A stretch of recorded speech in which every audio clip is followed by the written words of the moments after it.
Hi friends, ఈరోజు మనం spider man brand new day గురించి అయితే మాట్లాడదాం. సినిమా నాకు ఎలా కనిపించిందంటే ఓకే పర్లేదు, కాకపోతే కొంచెం నెమ్మదిగా సాగింది.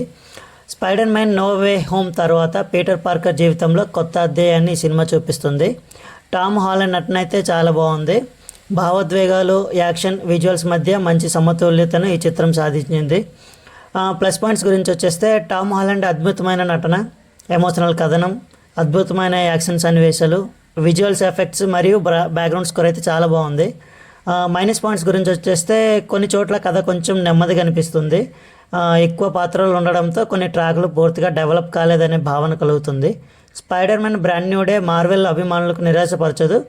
భావోద్వేగాలతో పాటు అద్భుతమైన యాక్షన్ ఆస్వాదించాలనుకునే వారికి ఇది తప్పకుండా చూడదగిన సినిమా.